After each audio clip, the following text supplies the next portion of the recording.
Hello everyone. बच्चों अभी हम स्टार्ट करेंगे 9th क्लास इंग्लिश का 4th चैप्टर जिसका नाम है a truly beautiful mind. Now who do you think of when you here the word genius? Genius मतलब होता है बहुत इंटेलिजेंट, एक बहुत creative person.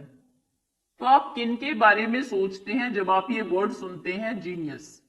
Who is a genius? एक जीनियस कौन होता है?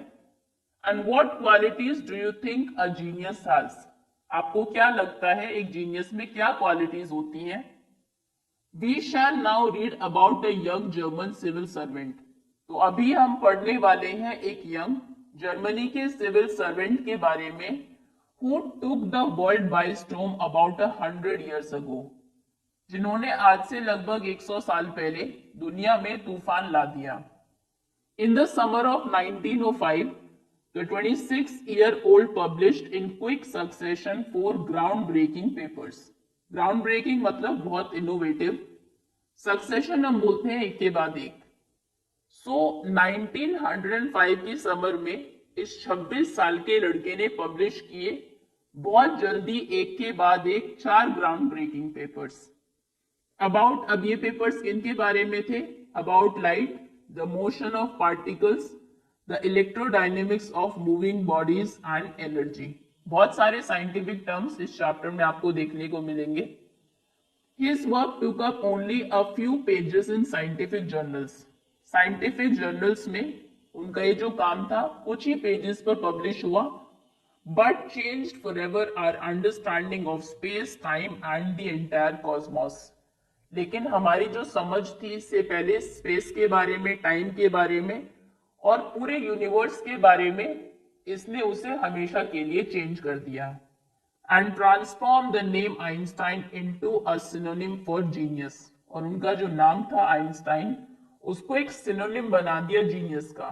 मतलब कि किसी को जीनियस अगर बोलना हो तो आप आइंस्टाइन बोल सकते हैं। 50 years आफ्टर हिज डेथ, और उनकी डेथ के 50 सालों के बाद भी Albert Einstein's genius still reigns. Reign मतलब होता है रूल करना। 50 साल के बाद भी अल्बर्ट आइंस्टाइन के जो जीनियस है वो रूल कर रही है। Albert Einstein was born on 14 March 1879 in the German city of Ulm. Albert Einstein पैदा हुए थे 14 मार्च 1879 में जर्मनी की उल्म सिटी में।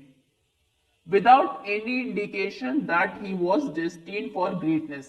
डेस्टिन्ड फॉर मतलब उनकी डेस्टिनी में, उनकी किस्मत में ग्रेटनेस लिखी है, मान बनना लिखा है।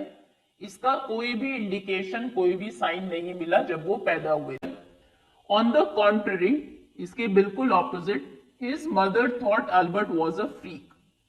फ्रीक एक वर्ड है जिसको यूज किया जाता है डिसअप्रूविंगली किसी ऐसे पर्सन के बारे में बात करने के लिए जो अनयूजुअल है, अलग है और दूसरों की तरह दिखता नहीं है, सोचता नहीं है, बिहेव नहीं करता। एक तरीके से नेगेटिव सेंस में इसको यूज करते हैं। तो इसके बिल्कुल ऑपोजिट उनकी मदर को लगता था कि अल्बर्ट एक फ्रीक है। To her his head seemed much too large. उनकी मदर को लगा कि इसका जो सर है वो बहुत बड़ा है। At the age of 2.5, Einstein still wasn't talking। 2.5 years के होने के बाद भी अल्बर्ट बात नहीं करते थे, बोलते नहीं थे। When he finally did learn to speak, और फाइनली जब उन्होंने बोलना सीखा, he uttered everything twice। वो सभी वर्ड्स को 2 बार बोलते थे। Einstein did not know what to do with other children। Einstein को नहीं पता था कि दूसरे बच्चों के साथ वो क्या करे। And his playmates called him brother boring। उनके जो प्लेमेट्स थे, साथ में खेलने वाले बच्चे थे, वो उनको ब्रदर बोरिंग बुलाते थे, उनको वो बहुत बोरिंग लगते थे। So the youngster played by himself। तो जब वो छोटे थे वो खुद से ही खेलते थे, much of the time, ज्यादातर time. He especially loved mechanical toys। और मैकेनिकल टॉयज उनको बहुत पसंद थे। Looking at his newborn sister Maja, जब उन्होंने अपनी न्यूबॉर्न सिस्टर माजा को देखा, he is said to have said, ऐसा कहा जाता है कि उन्होंने कहा, fine but where are her wheels। उनको लगा कि ये भी कोई मैकेनिकल टॉय है, तो उन्होंने कहा कि ठीक है, ये पैदा तो हुई है लेकिन इसके पहिए कहां पर है, इसके व्हील्स कहां पर है। Otto Neugebauer the historian of ancient mathematics, ancient mathematics के एक हिस्टोरियन थे Otto Neugebauer, told a story about the boy Einstein. Einstein जब छोटे थे उनके बारे में वो एक कहानी बताते हैं, that he characterises as a legend, जिससे पता लगता है कि वो एक लेजेंड थे, but that seems fairly authentic, लेकिन ये कहानी ऑथेंटिक लगती है, सच्ची लगती है। As he was late talker, तो वो बताते हैं क्योंकि वो लेट टॉकर थे, देर से उन्होंने बोलना सीखा। हिज पेरेंट्स वर वरीड, तो आइंस्टाइन के पेरेंट्स बहुत वरीड थे, चिंतित थे। At last finally at the supper table one night, एक रात को डिनर करते time, he broke his silence to say, वो अपनी साइलेंस को ब्रेक करते हैं और कहते हैं the soup is too hot, ये जो सूप है बहुत ज्यादा गर्म है। ग्रेटली रिलीव्ड, उनके जो पेरेंट्स है वो बहुत रिलीफ फील करते हैं, राहत महसूस करते हैं। हिज पेरेंट्स आस्क्ड, फिर उसके पेरेंट्स पूछते हैं why he had never said a word before, कि तुमने इससे पहले एक भी वर्ड क्यों नहीं बोला, इससे पहले तुमने कुछ क्यों नहीं कहा। तो अल्बर्ट रिप्लाई करते हैं because up to now everything was in order, मैंने अब तक इसीलिए कुछ नहीं किया कहा क्योंकि अब तक सब कुछ सही था, तो जब मुझे बोलने की जरूरत नहीं थी इसलिए मैं नहीं बोला, मुझे लगा कि सूप जो है बहुत ज्यादा गर्म है तो इसलिए अब मैं बोला। A headmaster once told his father that what Einstein chose as a profession wouldn't matter, एक बार स्कूल के एक हेडमास्टर ने आइंस्टाइन के फादर को कहा कि आइंस्टाइन कुछ भी चूज कर ले एज प्रोफेशन, कुछ भी वो बन जाए, वो मैटर नहीं करता, because he will never make a success at anything, क्योंकि वो कभी भी जो कुछ भी वो चूज करेंगे उसमें सक्सेसफुल नहीं होंगे। Einstein began learning to play the violin at the age of 6, Einstein जब 6 साल के थे तब उन्होंने वायलिन बजाना सीखा। Because his mother wanted him to, और वो क्यों, क्योंकि उनकी मदर चाहती थी कि वो उसको प्ले करे। He later became a gifted amateur violinist, amateur किसको बोलते हैं, doing something for personal enjoyment, professionally किसी काम को ना करना, पर्सनली सिर्फ एंजॉयमेंट के लिए, rather than as a profession. तो बाद में वो एक गिफ्टेड मतलब कि बहुत अच्छा वायलिन बजाते थे, वायलिनिस्ट बन गए, लेकिन एज अ प्रोफेशन उन्होंने उसको नहीं चूज किया, वो सिर्फ एमेचर थे, एंजॉयमेंट के लिए उसको करते थे, maintaining this skill through out his life, और ये स्किल उन्होंने अपनी पूरी लाइफ में मेंटेन रखी। But Albert Einstein was not a bad प्यूपिल, लेकिन अल्बर्ट आइंस्टाइन एक खराब स्टूडेंट नहीं थे, जैसा कि उनके हेडमास्टर ने कहा कि ये कुछ भी कर ले कभी सक्सेसफुल नहीं होंगे, तो ऐसा नहीं कि वो पढ़ने में अच्छे नहीं थे। He went to high school in Munich, high schooling उन्होंने म्यूनिक से की, where Einstein's family had moved when he was 15 months old, जब वो सिर्फ 15 महीनों के थे, बहुत छोटे थे, तभी उनकी फैमिली शिफ्ट हो गई थी म्यूनिक में। म्यूनिक एक सिटी है जर्मनी की ही। And scored good marks in almost every subject, और हाई स्कूल में उन्होंने लगभग सभी सब्जेक्ट्स में अच्छे मार्क्स स्कोर किए। Einstein hated the school's regimentation, regimentation मतलब ऑर्डर और discipline taken to an extreme, बहुत ही ज्यादा एक्सट्रीमली स्ट्रिक्ट डिसिप्लिन वहां का था जर्मनी के स्कूल्स का, तो वो उनको बिल्कुल पसंद नहीं था। And often clashed with his teachers, generally उनके क्लैशेस होते रहते थे टीचर्स के साथ। एट द एज ऑफ 15, जब वो 15 साल के थे, Einstein felt so stifled there that he left the school for good, stifled मतलब अनेबल टू ब्रीथ, सफोकेटेड, इस स्ट्रिक्ट डिसिप्लिन की वजह से वो बहुत ही सफोकेटेड फील करने लगे वहां पर, और उन्होंने स्कूल छोड़ दिया फॉर गुड मतलब हमेशा के लिए। द प्रीवियस ईयर, पिछले ही साल, Albert's parents had move to Milan, Albert के जो पेरेंट्स हैं वो मिलान शिफ्ट हो गए थे। And left their son with relatives, और उनको वहीं पर म्यूनिक में ही रिलेटिव्स के पास छोड़ गए थे। आफ्टर प्रोलॉन्ग डिस्कशन, बहुत लंबे डिस्कशन के बाद, आइंस्टाइन गॉट हिज विश, उनकी विश जो इच्छा थी फाइनली पूरी हुई। अभी विश क्या थी, to continue his education in German speaking Switzerland, कि वो अपनी एजुकेशन को कंटिन्यू करना चाहते थे स्विट्जरलैंड में, ये भी यूरोप की ये कंट्री है, वहां के जो जर्मन स्पीकिंग स्कूल्स है वहां पर। In a city which was more liberal than Munich. Switzerland ज्यादा लिबरल थी म्यूनिक से। लिबरल मतलब willing to understand and respect others opinion. ऐसा नहीं कि डिसिप्लिन सिर्फ चीजों को थोप दिया, वो रिस्पेक्ट करते थे दूसरों की ओपिनियन के भी। Einstein was highly gifted in mathematics, मतलब कि उनको मैथ्स बहुत आसानी से समझ में आ जाता था, मैथ्स में वो गिफ्टेड थे। And interested in physics, physics में भी उनका इंटरेस्ट था।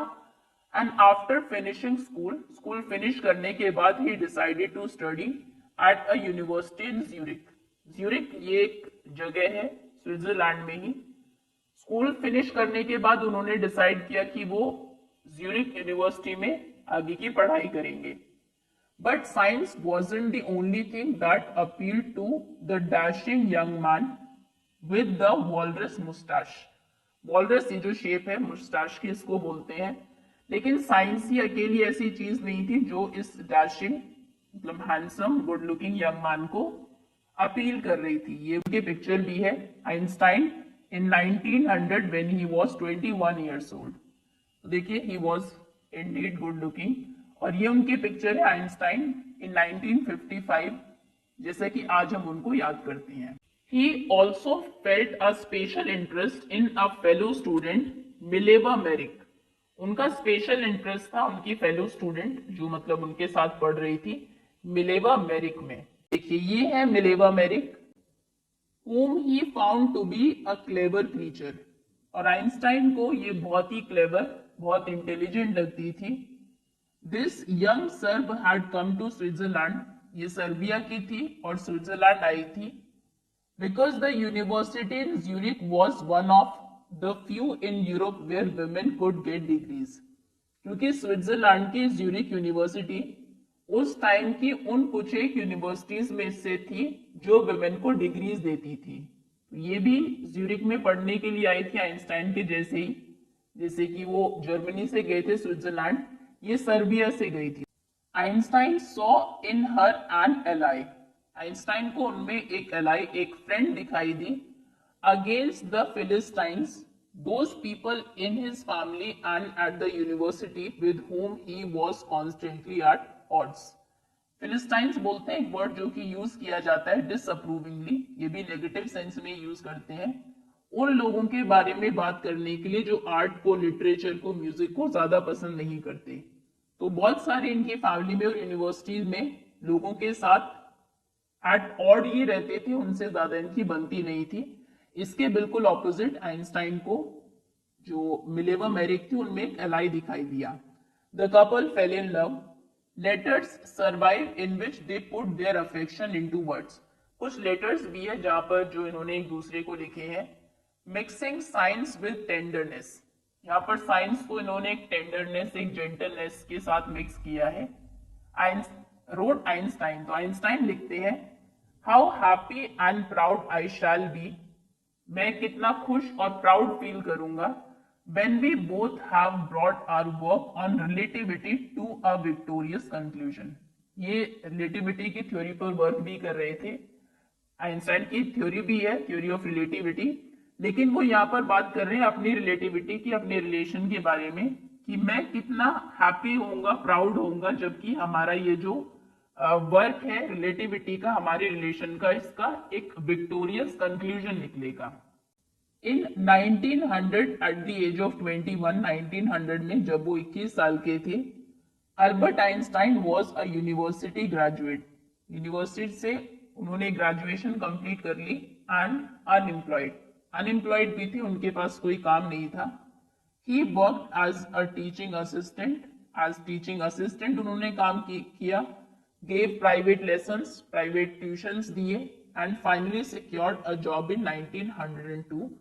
फाइनली 1902 में उनको एक जॉब मिल गई as a technical expert in the patent office in Bern। Patent जैसे कॉपीराइट होता है कि कोई ओरिजिनल कंटेंट किसका है, एक टेक्निकल एक्सपर्ट के जैसे एक फॉर्म में, बर्न की एक फॉर्म में पेटेंट ऑफिस में उनको काम मिल गया।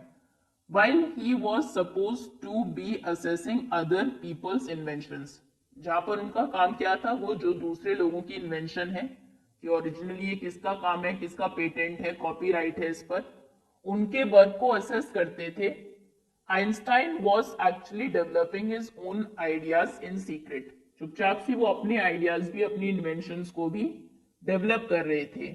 ही is said to have jokingly called his desk drawer at work. तो उनके जहां पर वो काम करते थे वहां पर जो उनकी ड्रॉर थी उसको वो जोकिंगली बोलते थे ब्यूरो ऑफ थ्योरेटिकल फिजिक्स। उसमें शायद से बहुत सारे उनके जो पेपर्स थे, उनकी जो सर्च थी, डेवलपमेंट्स थी, उसके पेपर्स उसमें होते होंगे, तो उसको वो ब्यूरो ऑफ थ्योरेटिकल फिजिक्स बुलाते थे। पेटेंट का क्या मतलब है? एक डॉक्यूमेंट जो कि gives the right to an invention to an inventor. जिसने कोई इन्वेंशन की है उसके इन्वेंटर को, इन्वेंशन करने वालों को उसका राइट वो देता है। One of the famous papers of 1905 was Einstein's special theory of relativity. तो उनका एक जो बहुत ही फेमस पेपर था 1905 में, वो था थ्योरी ऑफ रिलेटिविटी के ऊपर। According to which theory of relativity क्या कहती है? Time and distance are not absolute.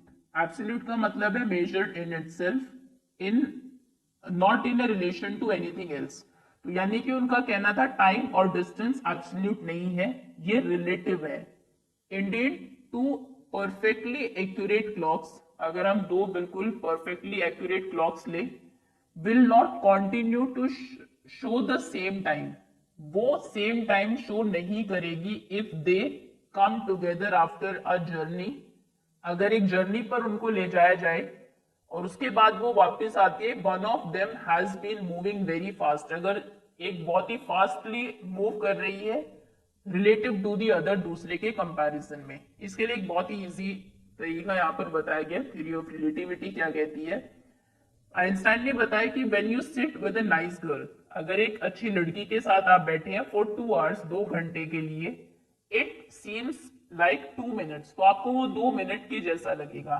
But if you sit on a hot stove for 2 minutes, लेकिन अगर आप एक गर्म स्टोव के ऊपर बैठ जाए 2 मिनट के लिए भी, इट सीम्स लाइक 2 आवर्स, वो आपको 2 घंटे के जैसा लगेगा। ये रिलेटिविटी है।